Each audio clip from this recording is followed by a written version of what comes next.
Hello, everyone, and welcome to the Never Open Podcast, the podcast open to everyone except for whoever's responsible for the giant ring clusterfuck at the start of the New Japan Cup.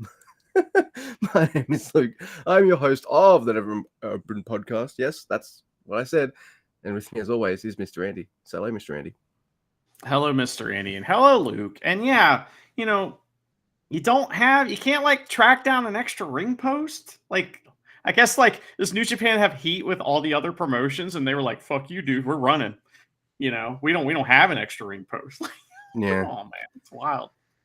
Meanwhile, the guy at Noah's Marufuji. Meanwhile, we don't have any extras. Meanwhile, Marufuji's just looking at a room full of them. Yes, he's got a room full of rings, and he's like, "Nah, brah."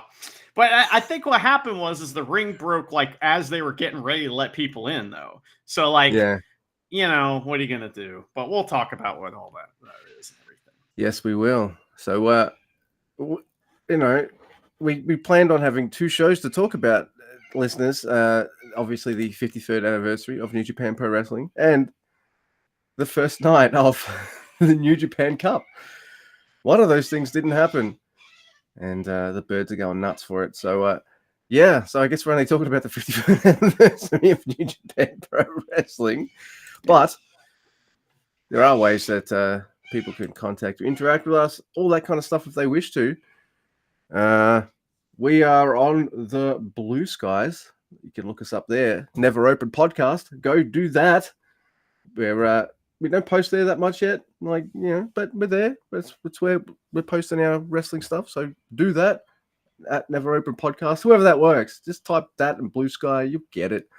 If you want to send us a written voicemail, you can do that too. neveropenpod@gmail.com. And if you want to wear a version of that sexy ass t-shirt that Mr. Andy is currently wearing, you got to say words so the camera's on you.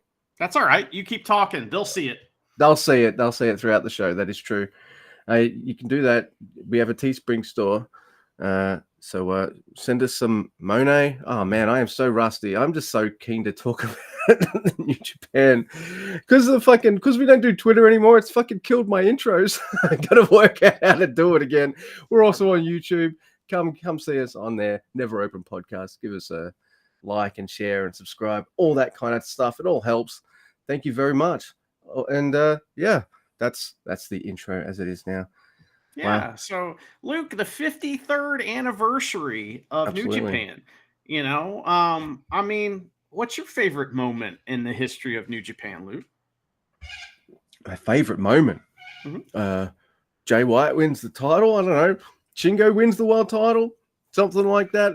I don't know. Some awesome never matches are in there somehow. Yeah, man, you put me on the spot right now. The really, really funny match between Clark Connors and Taguchi. That was good. Yeah.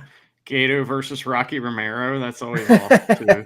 If you go on comedy, we've got all those classics. I gotta say, thanks for asking, but I was thinking that, first thing that came to mind was that Jay White promo after he lost at Wrestle Kingdom. That was one, and that's not even a match. You know what I mean? That was one of my favorite things that ever happened. But, all the amazing matches and stuff. It's pretty cool that New Japan's been around that long and, they're going strong still.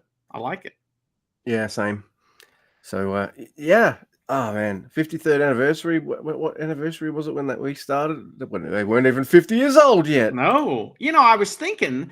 I was writing notes for this, and I don't know why, but sometimes things just do not penetrate my skull, and I just cannot. It just doesn't happen. I don't know. I cannot grasp it. And so I was trying to think of how many years it had been, and I thought that this was the 51st anniversary, and here's why: because I was pretty damn sure last year was the 50th anniversary, but it wasn't. It was 3 fucking years ago.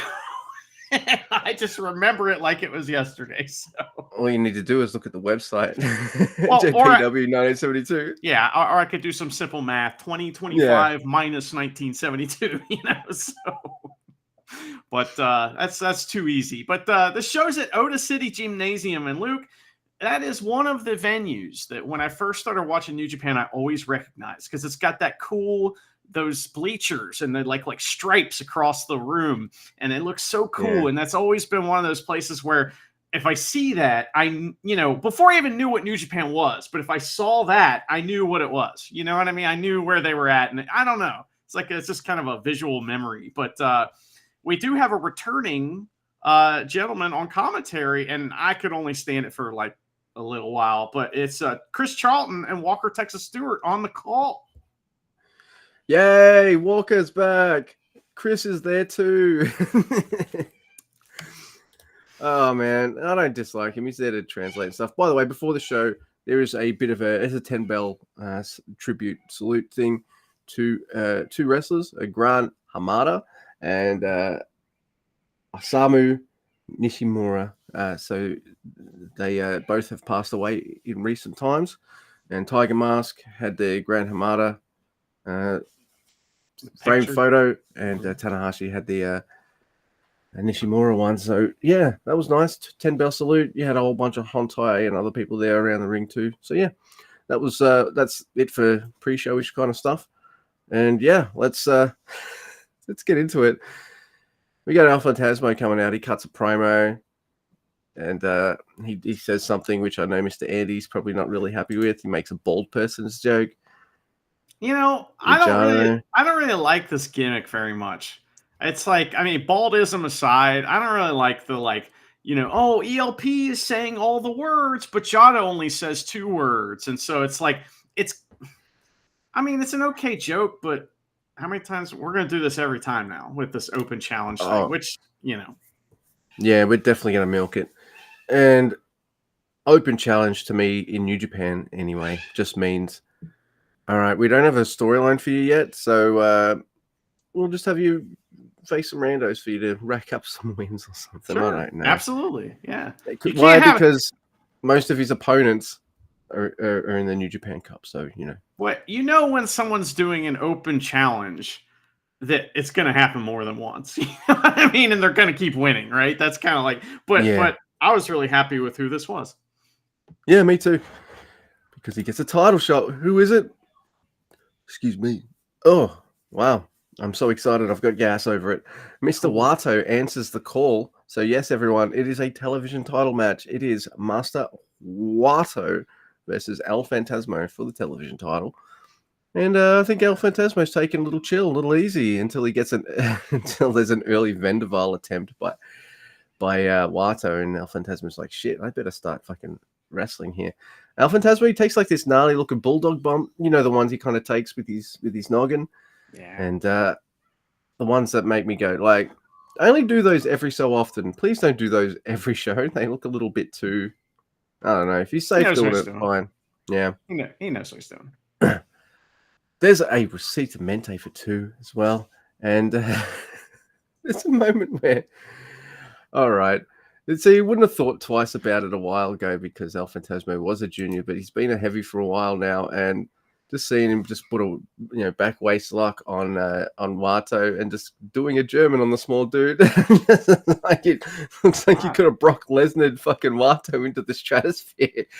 That made me mad because Wato had just tried to do his German suplex, and he's the German suplex guy, right? So, but ELP gets it, but Wato immediately fires up. He's like, that's right.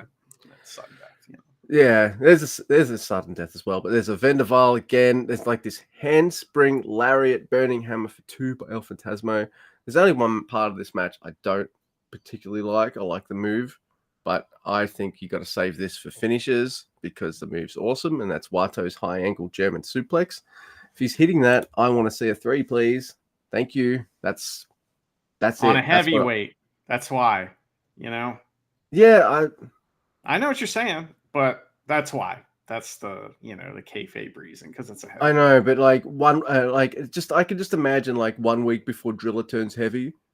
My Driller Killer doesn't work on heavyweights. The week he becomes heavy, it's now like now. Hey, you're right. So when Hiromu beats a heavyweight, he's getting help from Naito. And so the time bomb doesn't necessarily work on heavyweights either. It's just, it's wrestling logic. Who cares? no one can suspend their disbelief. I mean, like, no. I mean, we've all seen Rey Mysterio beat big guys. And it doesn't matter. But yes, this is all real.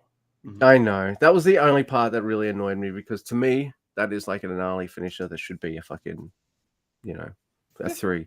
But there's a Thunder Kiss for 3 on Wato, and El Phantasmo wins with like a minute to spare or something like that. So, Yeah. it was solid, but at no point did I feel like Wato was winning. So, whilst I did enjoy the match and I like this little spot Wato has, and since these matches go out like for everyone to kind of watch, I'm like, all right, gives Wato a bit of extra, coverage and stuff. So that's good. Yeah, it's nothing wrong with it. I thought it was interesting when they were slow in this match because they were slow, and I'm not saying slow's bad. I'm just saying it like the beginning they were really taking their time, and like I was like, man, they're gonna try to get to the end of the time limit or close to it, and so of course that's what they did. But they were just kill all time. This reminds me of a match that would happen when I didn't really like ELP. And here's why. Because he's so workmanlike in this match that it's like at times it doesn't really look like pro wrestling so much as it looks like, hey, let's you want to do a move? Let's do some moves, So there's a little bit of that in this match. It was like, and they were very careful with moves, which I'm not mad about, but it's like, okay, we're about to do this. You doing this? Okay, give me the eyes. Okay, here you come. Here you come. They were doing that a little bit at times. So it was fine. It was a fine match. I like Master Huato, so I'm happy that he got that match. And ELP wants to make sure this title reign doesn't end with a broken leg or something. So I get it. And he also doesn't want to kill Wato, who just came back from injury, Yes, I guess. Exactly. Good. Yeah, I like that. I'm not mad about that. And we'll see Master Huato later, too. He's got mean faces he's making in the background. It's also nice to know that it's also nice to know that the TV title is an open weight title. So, yay. Yeah. Cool. Yeah. Well, Luke, next we have a match that I was so happy to see. Oh, boy. It's Chase Owens and Fale versus Riho Aiwa and Hartley Jackson. Hartley Jackson's just main roster member now, I guess. So, good. I'm happy about that. It's good. I like that tag team. Fale's beard is grand. It is awesome. He's got an awesome, like, blonde beard, and it looks like, you remember when Sonata used to have blonde hair and it was all spiky? It's like the goat beard or something. Yeah. It's like that, but on Fale's face. So it's wild looking. I will say, Chase Owens and Fale do have cool tag moves that they've already worked out. There's like this thing where, Chase Owens like kind of sends someone to the outside, and here comes Fale out of nowhere just to truck stick him. That was cool. There's a couple things like that, and we get some fun Hartley Jackson versus Fale stuff. He hits a big running elbow and gets the win. And that's not his finish usually. So he's got a new finish, which I like that, and they got to heat him up for the New Japan Cup, baby. Yeah. Hartley's not in it. Everybody else is. Yeah. And that's the finish. At least it was Fale that pinned Hartley. I can handle that. Well, get ready because they're, at least one of those guys is making it to the second round. So, oh, please be fucking Fale. All right, it's Chase. All right. So next we have Gato, Taiji Ishimori, and Sonata versus Taka Michinoku, Takataichi, yay, and Yuya Uemura. So as everyone's coming out, like that, Chris and Walker are talking about the tournament. They're talking about randomized buys. The buys were all decided by random, and I'm like, no, it wasn't.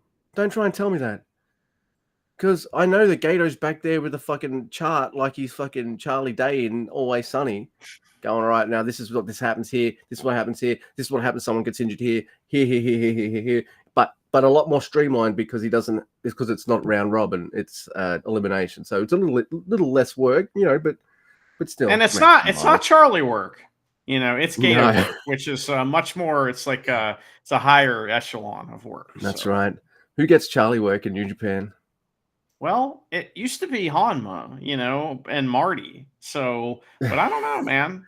We'll see what happens. Do you think Hanma, his station may have risen a little bit at the end of this show? So we'll see. So this is fun stuff. We got Just 4 Guys who are the absolute underdog faces, and I don't like that the Walker's reminding me that Taichi hasn't been in a single match where the team's won all year. Don't tell me that about Taichi, because every time I see him, I think winner every time. So don't you dare put it in my head that he's a loser. Get the fuck out of here, Walker. Yeah, get walking. You're in the doghouse. A loser. Everyone else is a loser. And yeah, so, how dare you? Oh, and you know, you've got those underdogs, and you get these 3 dogs for real who are assholes, and it's like, are these dogs for real friends with the other real dogs? And any of these dogs, rain dogs. Anyway, so we got Taka and Gato. Man, they've probably been doing their shtick together since the fucking 90s in various forms, you know, over the years. I don't tire of seeing them just do their eye poke, block, shenanigan, fuck around with each other. We just didn't get enough of it in this match. No, I wanted that's more. true. It's like barely any, and I'm like, come on. Yeah. By the way, Sonata, he's not turning into a fucking Bullet Club dude. The more I see him, he's turning into a hot man. But I mean, House of Torture. Well, he's a hot man. Like, he's a handsome man. I can't look at him and be like, "You're an ugly dude." He's not. But I mean, like, he acts like a House of Torture cheater, like more than the other War Dogs for real. Yeah, right? we're confused about the War Dogs, and we'll talk about it more. Yeah, we'll talk about our War Dog confusion very soon. It's like, okay, what is going on there? But yeah, they're a good time. Yeah, so Gato, he trips Yuya, and Yuya just fucking lands hard. I was like, ooh. Bumping for the Booker, man. Come on now. That's right, man. You got to bump for the Booker. But Yuya Uemura is DQ'd when Sonata starts bringing in the guitar like he's fucking Double J. And what he does is he turns the guitar around, thumps the back of it, throws it to Yuya, and then lays the fuck down. Kenta Sato turns around like a freaking idiot and DQs Yuya Uemura. Yuya Uemura just stands there like, bitch, are you for real? And just fucking stares daggers at fucking Kenta Sato and Sonata. I love this Sonata too, by the way. What a fucking asshole.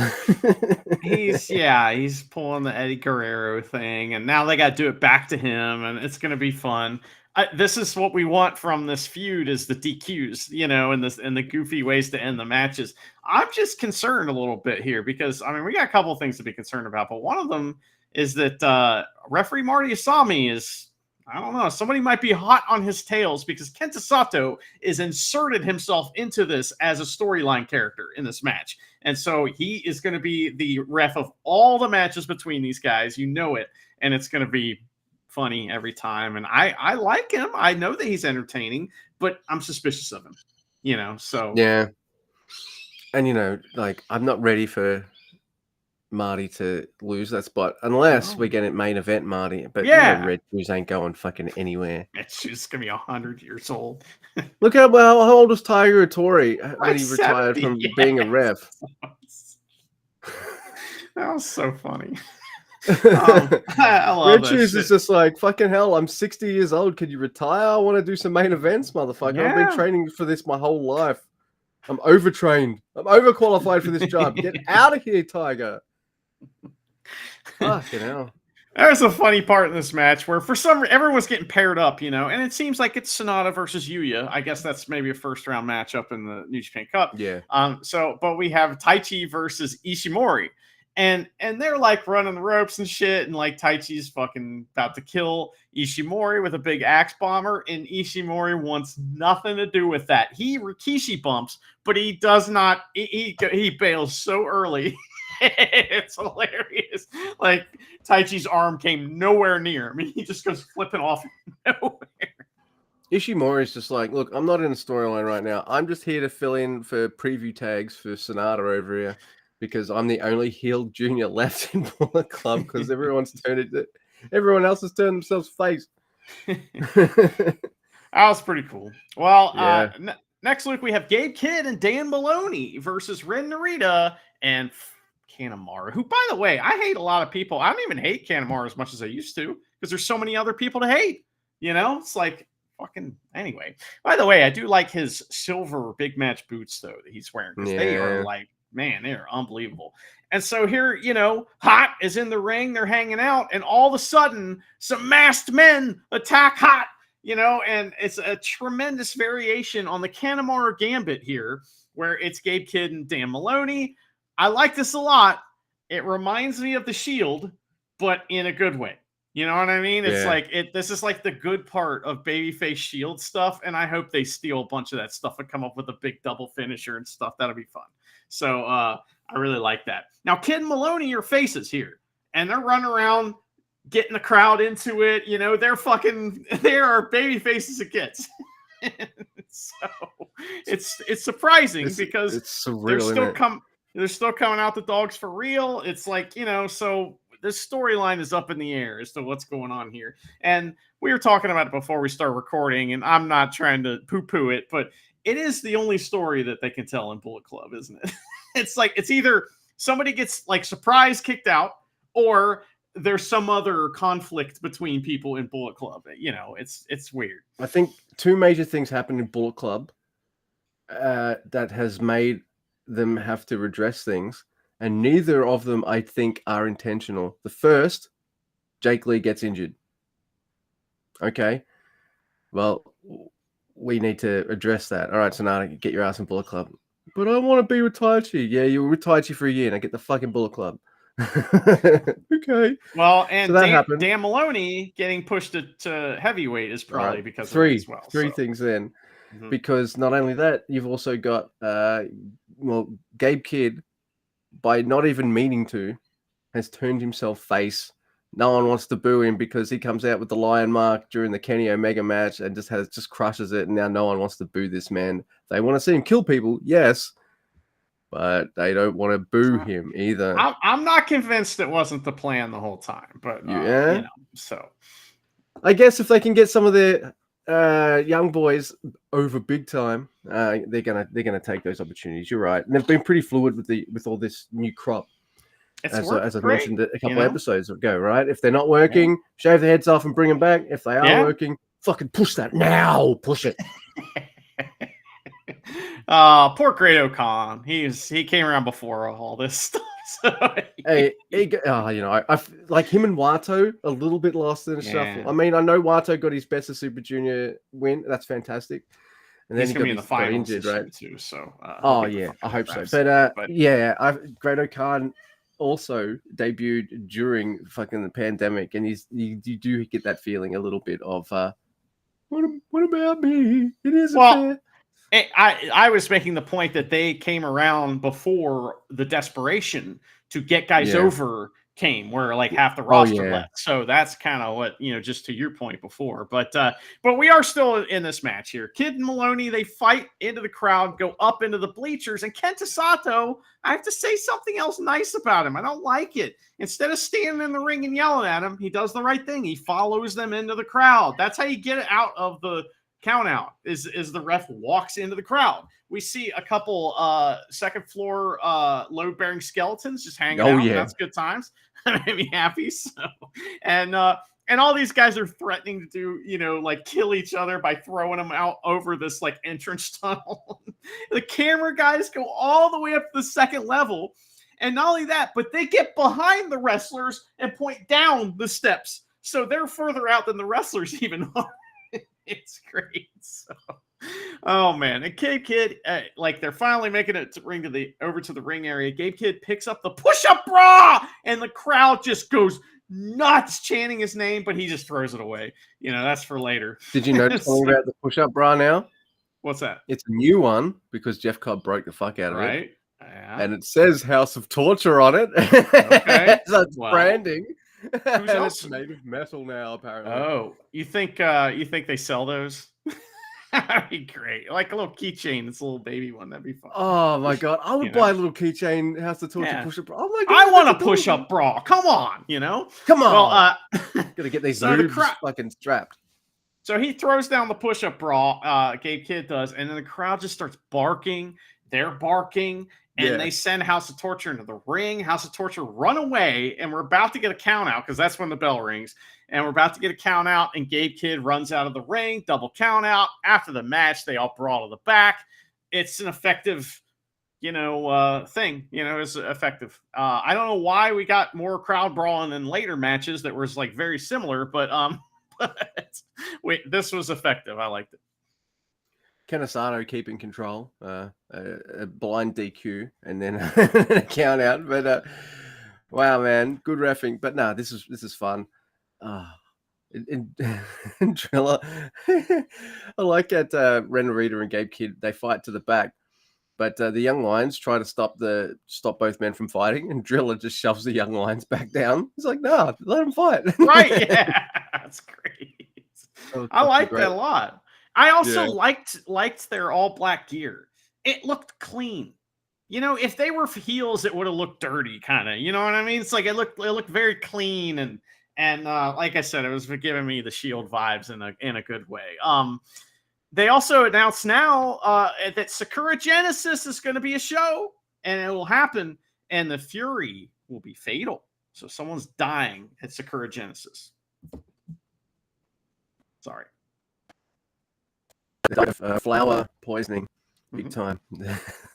They're allergic to Sakura blossoms. Cherry blossoms. They don't like cherries so much that I hate cherry a lot. I don't like cherry. It's like cherries are okay themselves, but like the artificial flavor of cherry, like if it's a piece of candy, I don't want it, man. No. I'd rather throw it on the ground. Or for some reason, the fucking fruit that every fucking medical company decides needs to have all their medicine needs to taste like is fucking cherries. It fucking sucks. Why not grape? Why can't we get grape? And if it, grape ape, we loves that. But if it's not grape, strawberry, raspberry. I mean, come on, man. There's a lot of berries out there, and cherries aren't them. What's the best flavor of colored candy? It's purple. Yeah. Now, is it black? Is the purple grape or black currant or purple? You don't know, but purple's the best because, and then that's why there's always only like one or two purples in the bag. Right. Like, man, you know what I do when I get 10 greens, but fucking 2 purples. Like, get out of here. That's so many greens. When I get Skittles, I usually bust the bag open and pour it into a bowl and pick out all the red ones and all the purple ones because I like to eat those at the same time together. It creates like its own flavor. That's like this magic thing. It's like, it's awesome. I love Skittles. Oh, man. Everyone's got I do too. It's one of my snacks of choice for going to the movies or something like that. I like it. I actually, yeah. It is hard to tell what flavor you have though in the dark at the movies. That sucks because you can't separate them. Then it's just like, well, just gotta go or do one at a time, which is Anyway, Mark, kind of flavor mix. Did you see that Marty showed up? Sorry. He's here. It's also his 53rd anniversary. Of what? I don't know, but it's his. So. Oh my god! So we got Shingo, who apparently is having his 3,000th match. You could have given him the finish in this match, but no, they're not doing that. Shingo, Hiromu, Naito, and Yota Tsuji versus look, it's the Evil Dicks with Show, yay! Oh, and Mr. No Days Off Yujiro. And I don't mean that in a good way. Take some fucking days off. All of them. Is Yujiro actually in the best of in the New Japan Cup? I'm just quickly checking right now. I don't think so. No, he isn't. Oh my goodness! No. Thank goodness for that. He's done with singles competition as far as that in the G1. Right. Yeah. This is fun stuff. Now, this is fun stuff because you've got like it's just Evil and LAJ, and what I like about it is House of Torture are doing all that House of Torture cheating shenanigans, and guess what? LIJ's down to clown, man. Especially lately since Naito and Hiromu have been tag teaming, they're definitely down to troll and start some shit. It's a really fucking fun match, and I really like it when, of course, Dick Togo loses. He taps out to Hiromu, but as soon as Hiromu breaks the hold, Naito puts a hold on Dick Togo and won't let it go. And then you know, because Evil's been ducking Yoda Tsuji a bit this match, a whole match. So after the match, Shingo rolls Evil in so we can get curb stomped. And then fucking, Gene Blast? Nah, Evil rolls the fuck out. So crowd boos that, but they wanted to see the fucking Gene Blast all over Evil's jeans big time. Evil jeans? Hell yeah. I wanted to see that too. By the way, Shingo has a book, and he makes the mistake of handing it to Naito, who just tosses it behind him. And Naito's like, "Oh no, I'm sorry, man, I'm sorry." He picks it up. Suji doesn't. He's up with the book. He's like, "Oh yeah, he's got a book. Yeah." Then Shingo's like, "Hiromu, what do you think that I've written book?"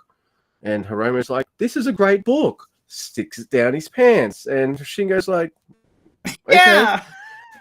Cliff on the call though says that book's worth more now. I'm like, that made me laugh because it's Japan, sweat. Yeah, you know, it is ball sweat, but does it still count? Still counts.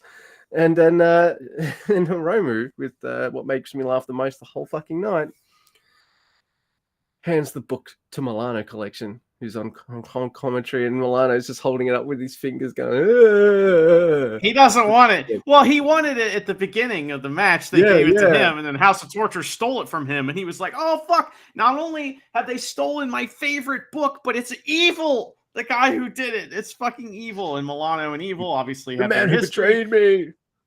Yeah, and then, you know, when they get... He's like, it was like as if even when LIJ are being the heroes and returning the stolen item, they have to rub their crotch on it. So. Oh yeah, it's like when you're playing a video game and you're playing the good guy, but you're the good guy who's like a bit of a, you know, can I teabag this guy? Yeah, all right, let's do it. I mean, Red Dead Redemption, you know, I'm gonna shoot a few people even though I'm the good guy. It's a lot of fun. So. Yeah. Well, Luke, next we have the junior title match, and this match is fantastic. I got spoiled on it though, because I was watching this live. And unfortunately, I tried to rewind, and it took me right to the end of this match, which was unfortunate. But so that made me mad. That fucking sucks, dude. Yeah, but this match is really good. It's Akira versus Desperado. I knew who was going to win, but there's that thing, right? There's this like thing where your hero, your favorite babyface wrestler, only like gets built up so that they lose, just like Taichi. That's kind of what we got going on here a little bit with Akira. Is we got this like building of this massive babyface thing, and he's got to lose all these big matches in order for it to happen. So that's what we got.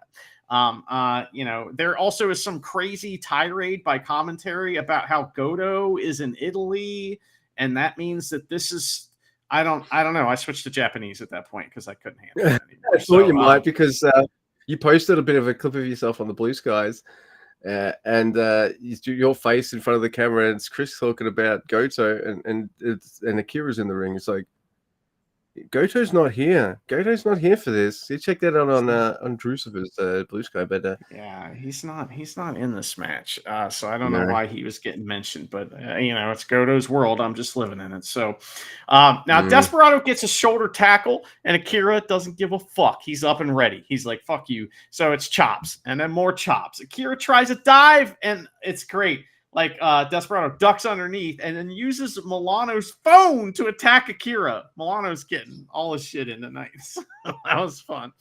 They do a bunch of reversals, and Akira hits the first plancha of the match. Babyface shit. The crowd loves it. They're all about Akira, but they like Desperado. They just want Akira to win this one. You know what I mean? It's not like they're not mad at Desperado, but and like Desperado's whole attitude towards this match is like, I don't want to kill you again. Like, I like you. You're cool. Like, what? Like, can we just like let me win so that like you don't try so hard because I'm gonna have to kill you. And so that's kind of what ends up happening. Is he's like, well, sorry, you kept trying, so I gotta kill you. I like the psychology of that. It's good. So look, you got me. And now you must die. yeah. You know. Akira shows fire like, only like a natural baby face can do. It's that rare thing. He's like the classic Yeah. white meat baby face that isn't cheesy. He's got it. So Desperado turns an O'Connor roll attempt into a super knee smash, and here we go. It's fuck your leg. So it's really good. There's a lot of tremendous leg trauma, and as we know, Akira is great at selling. So Desperado gets all kinds of heat, but then Akira gets these like amazing babyface spots throughout to make it interesting. Big dive from Akira gets a replay. Marty is a medical expert. He knows when guys are about to die and when they're totally fine to continue. So, like, he makes a call here. Are you dead? Oh, you're not? Okay, then everything's fine. Dr. Marty. Oh, yeah. That was great.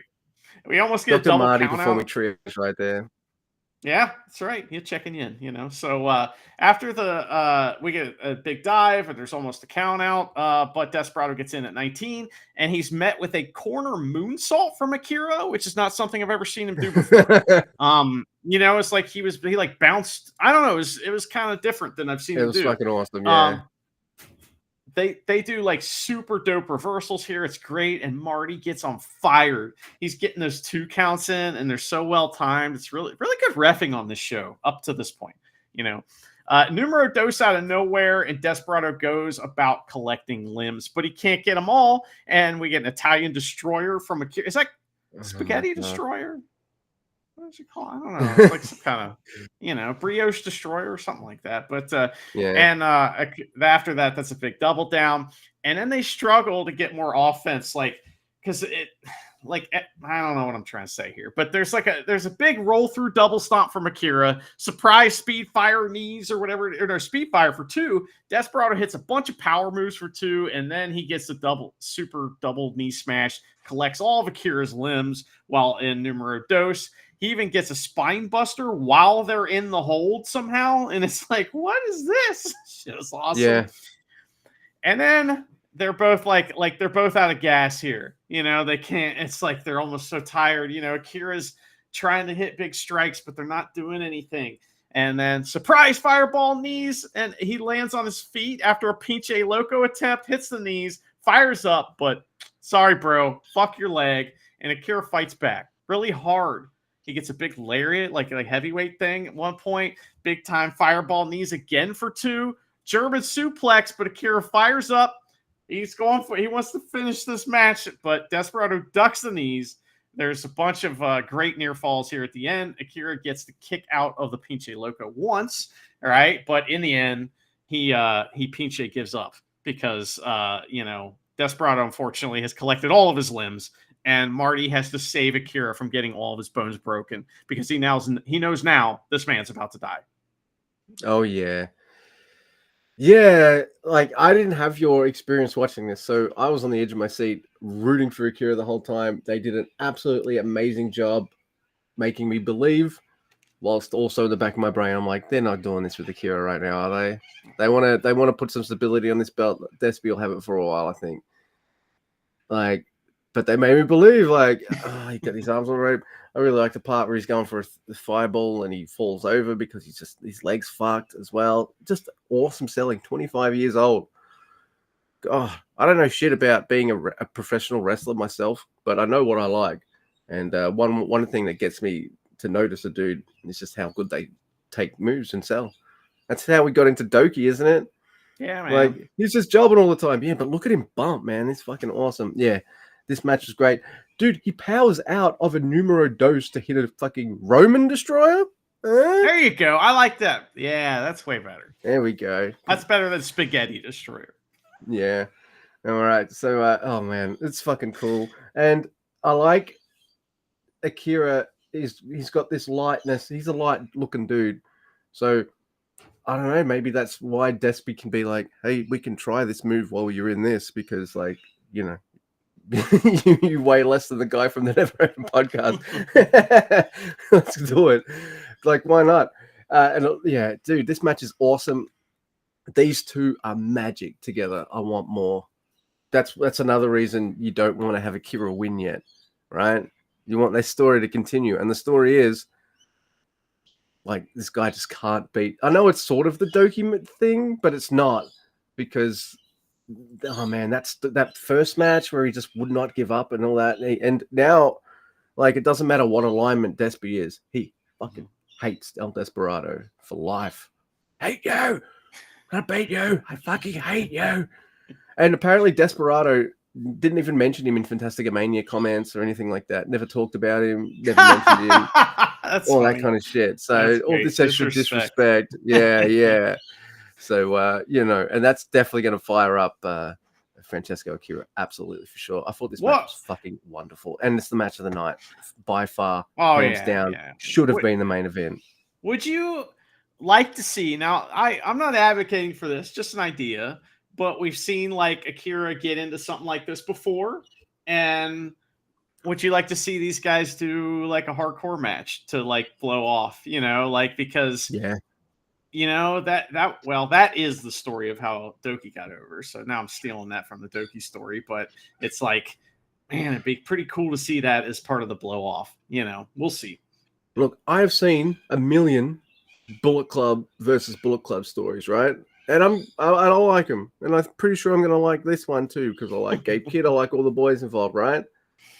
So I can handle another guy really wants to beat Desperado bad storyline. I can handle another one of those. Why? Because it's a fucking good story, and I loved it with Doki, and I love Francesco Akira as well. And if the end game is, well, Akira finally gets his win over Despy, fuck yeah, then it was. Some books are good reading twice. Mr. Yeah, Guy. I agree. I'm with you. So, all right. This main event is pretty good, though. I watched it twice. I watched a lot of these matches twice just because, I don't think it all sunk in the first time I watched it, But I think this match is more about what happens afterwards and how that is somewhat interesting. Also, before you start, I just want to mention something cool about this night of wrestling is it proves that New Japan's doing a really good job of having something for everyone on these shows. Because this had your Bullet Club, inner rivalry stuff going on. It's got some brawling type stuff. It had your high flying match. It had another more grounded juniors match that was heavy duty. And it's got stories for American fans and for the Japanese fans. And that's what this is, in my opinion. Oh, this is definitely a Japanese fans kind of story because I can't believe I'm going to say I like this match. Fine. I fucking said it. Yeah. But the thing is, I was a little bit trepidatious as well because Tanahashi versus Makabe fucking sucked. Yeah. It did. It just did. It was not good, yeah. And a lot of that is Makabe, but there's two people in a wrestling match. And the other guy wasn't all that great either. And the other guy was motherfucking Hiroshi Tanahashi, right? And I'm also a bit trepidatious because you've mentioned it a lot, and I've never really disagreed with it. I've never disagreed with it at all. I'm like, yeah, of him not being the kind of dude to lead matches, you know what I mean? Or elevate someone. You want a fucking champion.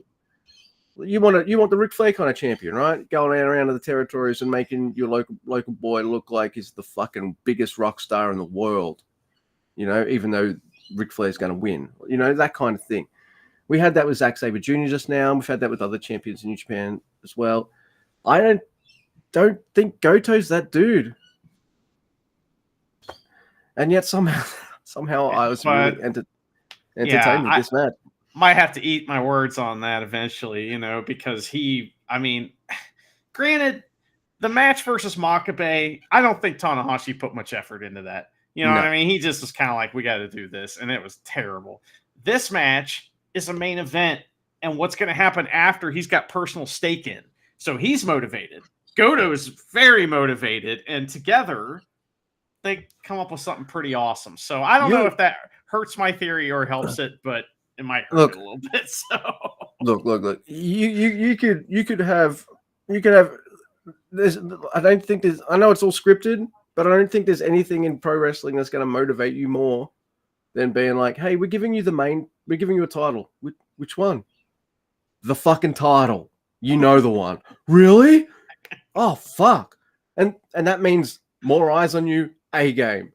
And Goto's not bringing his B games to these matches, which is good.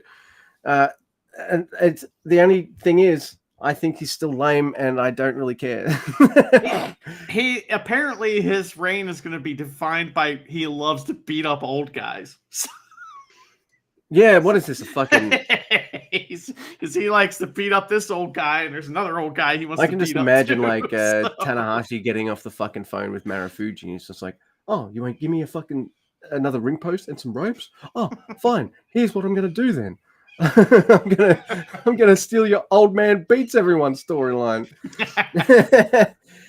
But this match is great, and Goto isn't the only one that's motivated to put on a fucking awesome main event. Tanahashi's here as well. This is all right. We'd both agree that Tanahashi's best days are definitely behind him, but he's still got some stuff left in the tank for some big matches, and this is one of them. So if he doesn't have many more big matches after this, it's a title match. This might be your last one. Fucking go all out, and he does. This is freaking incredible. There's some extra stank with some shit too. Because I remember this one time, there's an early reverse GTR as well. It's not a long match. This feels like this felt under 20 minutes, and I feel like that's the right. I feel like that's the right way to go, maybe for.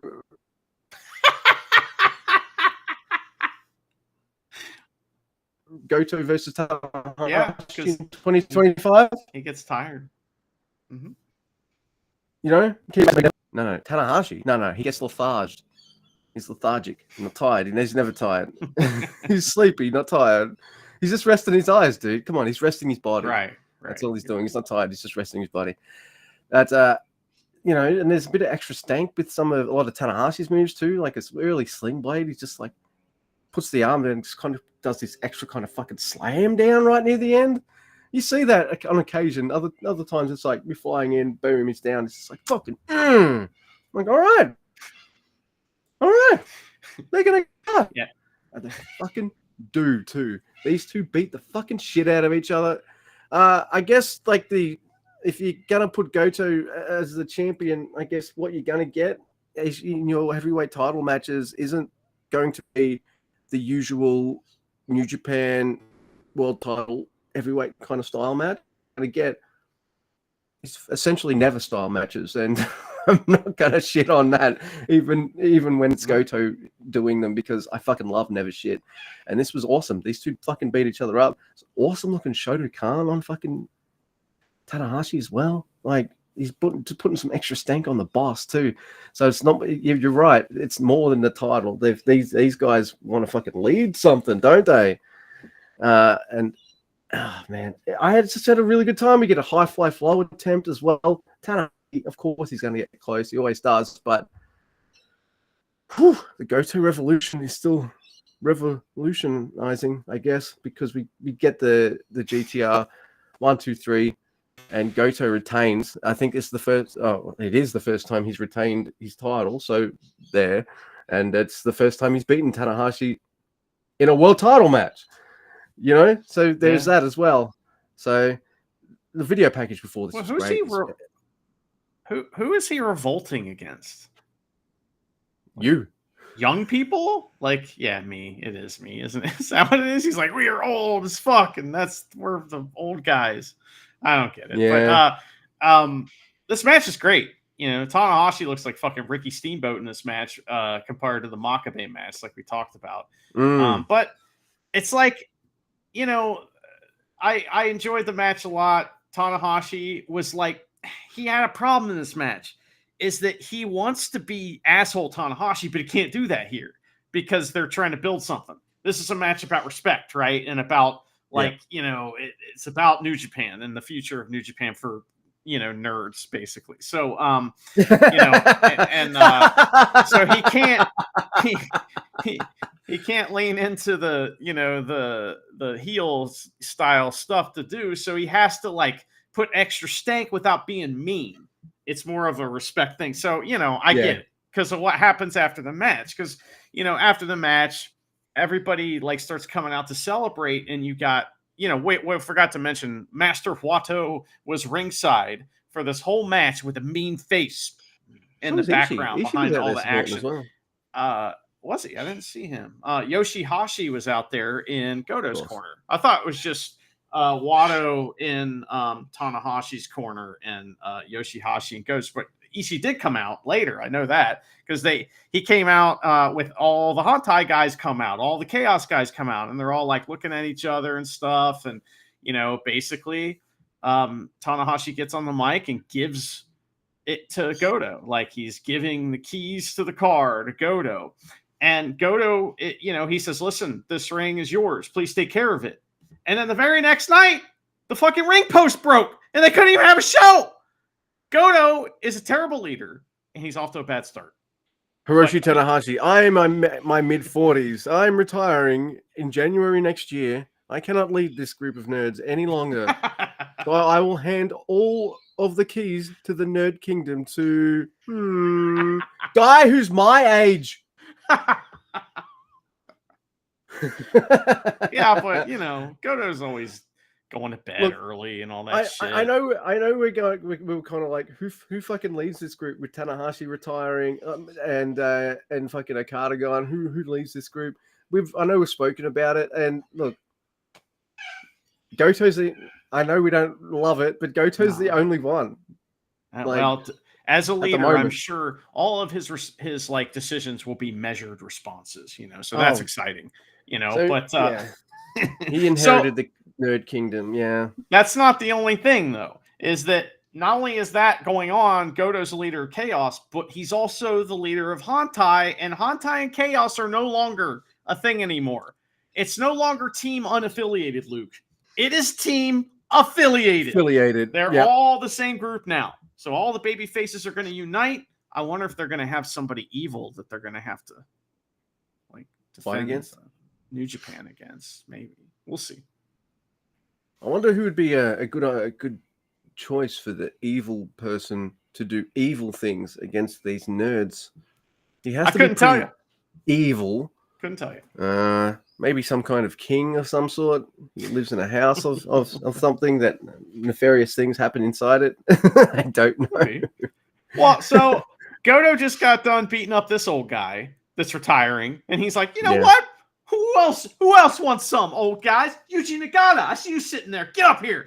I'm gonna beat your ass too. So Goto challenges Yuji Nagata for the title, which that always is weird when that happens. And so here we go. Goto's beating up some other old guy, and that's going to be on one of the New Japan Cup shows. Yeah. Awesome. Well, any excuse to see Yuji Nagata wrestle, I'll take it. That match would be great. Yeah. Well, it'll be better than Makabe versus Tanahashi. I can tell you that much. Yeah. Be a lot kicking, Like I like New Japan kicking. Yep. Me too. Unless Shingo's doing it. Yeah. I love him. But keep your legs on the ground, mate. So this would be about the time where, all right, we might have hurried up for a couple things here and there so we can get to the New Japan Cup Night 1 in Korakuen Hall. I'm up live for it because I knew we were recording this morning, so I was like, I have to watch this one live tonight. I can squeeze it in, no problem. And then rather than a fucking video package of the New Japan Cup and what we might expect and all this kind of shit, Tanahashi's just in the middle of the ring. He's just there, right? He's just standing there. He's holding a frame photo of the ring post. That'd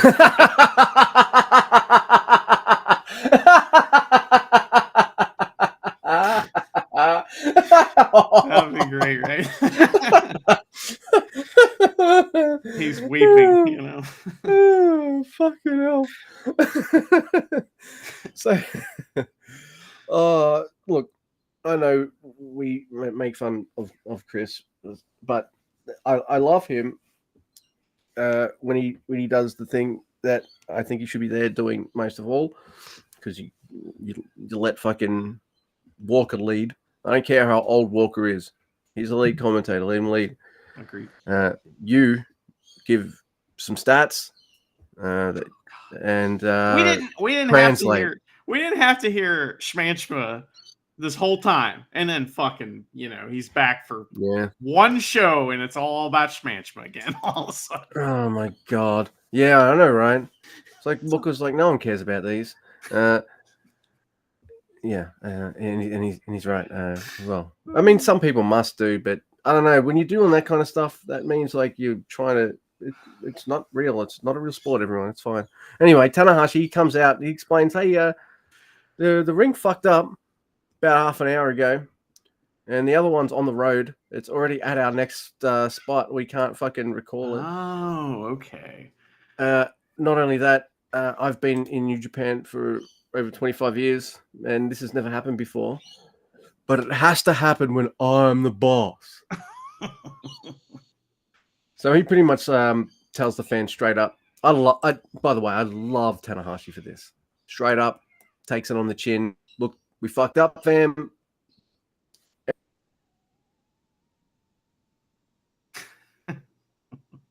Anyone, like I think he explains, like if it's everyone, all factions, everyone to come out, do some photos, interact with fans, all that kind of stuff. Except House of Torture. House of Torture told me to go fuck myself. So, and I love that. You got to keep some kayfabe, I guess, a bit. It would be weird if they were like coming out to hang out with the fans, and the fans are like, yeah, you know. Yeah, they it's would like beat the fans up. Yeah. So yeah, I had it on mute for a good portion of this, not because I didn't want to hear anything like that. I was just like, I was either hanging out with Charity, or I was on a video call with Michelle, my sister, and things like that. You know, just catching up. So while this is going on, and it's pretty much people coming out for photo calls, people, and then there's some Q&As where wrestlers are standing around and stuff. There's lots of goofing off. El Phantasmo is in fine form. He poses with lots of fans with his belt and all that kind of stuff. And kisses everyone in Hontai and all that kind of stuff. And I did not finish it. Like, LIJ's still doing its Hontai bit. And I'm like, look, maybe it happened at the end and I totally missed it. But I'm thinking like, all right, House of Torture's not going to do the normal fucking coming out and interact with the fans, do a Q&A kind of thing, because the fans would be like, why are you such a cunt? Right? What else would you ask people? Can't you wrestle where you used to? Shit like that, right? But I was just like looking at my imaginary clock on my right hand, even though I'm right-handed. I'm like, and I'm thinking, like, can House of Torture just run out and beat some pricks up, please? Please, can we just end like that? No. But no, nothing like that happens unless it happened in like the last 10 minutes. I turned off for because I went to bed. But yeah, it was just a whole bunch of talking, Q&As, and all that kind of stuff. I'm sure there's lots of fun little nuggets for everyone there, but you know. Well, I have two. So one is that Tanahashi interviewed the Young Lions and asked them who they'd like to fight, who they'd like to beat. Is what they said. And Murashima was fucking adorable. And he's like, well, you, sir. You, Mr. Tanahashi, sir. And so he wants to beat Tanahashi, and he was awesome. And trash talking Young Lion, I'm pretty sure he said Yuji Nagata. And Yuji Nagata was like, fuck you. It was pretty funny. So I love that. I did see all the three Young Lions run out for that. And the Murashima and was it Sho Mikado? Or no, was it one of the other Young Lions? And then Daiki Nagai. Daiki Nagai, the other two run out, and Daiki Nagai comes out, and he doesn't just run out. He's like, he kept making faces too. He kept like squinting at everybody and making these hilarious faces. I haven't seen a Young Lion try to put themselves over that much since Gabriel Kidd, looking like a shifty-eyed young lion. You know? That's all he did though, is just give evil stares. So evil stares at people.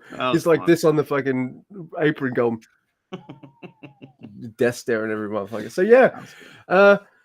That's probably why this episode is going to be shorter than both of us anticipated, because I don't know if it worked, and you're going to tell me right now, because I messaged you as this show's going on. And I'm like, dude, there's no wrestling tonight. I'm not joking. No wrestling at all.